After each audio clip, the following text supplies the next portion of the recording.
Assalamualaikum warahmatullahi wabarakatuh. Anak-anak level 6 yang salih dan salihah, alhamdulillah kita bertemu lagi di pertemuan hari ini ya.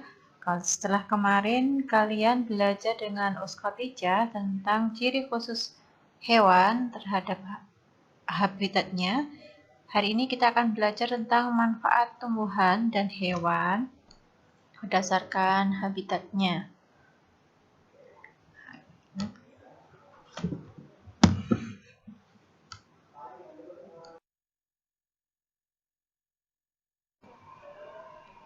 Tujuan pembelajaran kali ini adalah yang pertama, setelah mengamati gambar dan membaca teks, siswa mampu menyebutkan manfaat tumbuhan dan hewan terkait habitatnya melalui tabel. Kemudian yang kedua, siswa mampu menulis laporan tentang hasil pengamatannya terkait manfaat hewan dan tumbuhan sesuai habitatnya dengan tepat.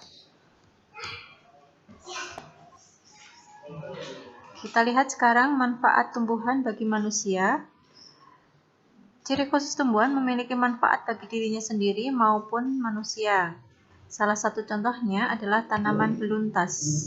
Ciri khusus yang dimiliki tanaman beluntas adalah berusuk halus dan berbulu banyak.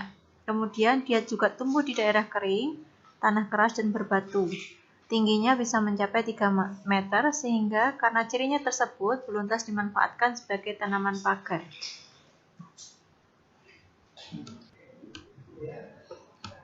Berikut ini beberapa contoh manfaat tumbuhan bagi manusia. Yang pertama, bahan makanan. Dicontohkan di sini padi ya, padi, bisa juga buah-buahan, sayur-sayuran dan sebagainya. Yang kedua, bahan sandang. Di sini contohnya adalah serat kapas. Bisa kita pakai untuk membuat baju atau pakaian yang lain. Kemudian, bahan bangunan. Di sini sudah dicontohkan pohon jati. Bisa juga kayu meranti ataupun pohon kelapa. Yang keempat, bahan obat. Ini contohnya empon-empon ya, ini hanya beberapa saja di antaranya.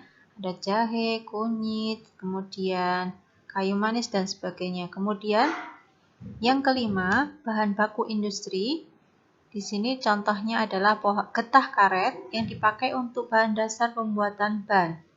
Kemudian yang keenam, di sini berfungsi menjaga kualitas air adalah pohon bakau.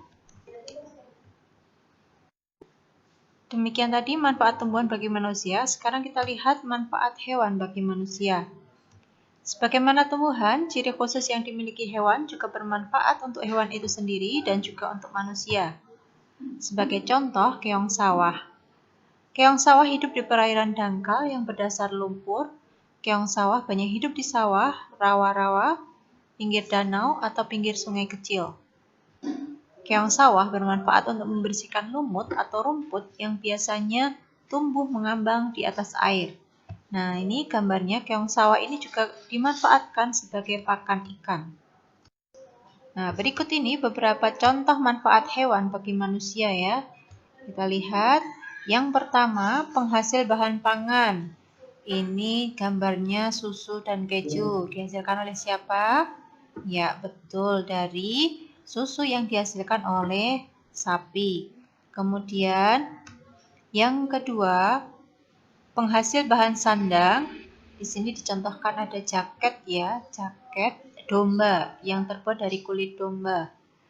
Kemudian, yang ketiga, penghasil bahan kerajinan. Misalnya di sini adalah kerajinan wayang kulit. Ada yang tahu terbuat dari apa? Ya, betul sekali, terbuat dari kulit sapi ataupun kulit kerbau. Bisa juga kerajinan yang lain, misalnya kok terbuat dari bulu angsa. Yang keempat, penghasil pupuk organik.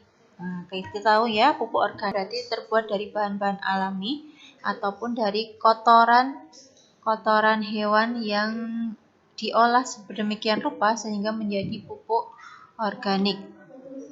Kemudian yang kelima, penghasil tenaga hewan yang bisa digunakan untuk membantu manusia, diantaranya adalah tenaga kerbau, sapi untuk membajak sawah, kemudian kuda untuk menarik dokar.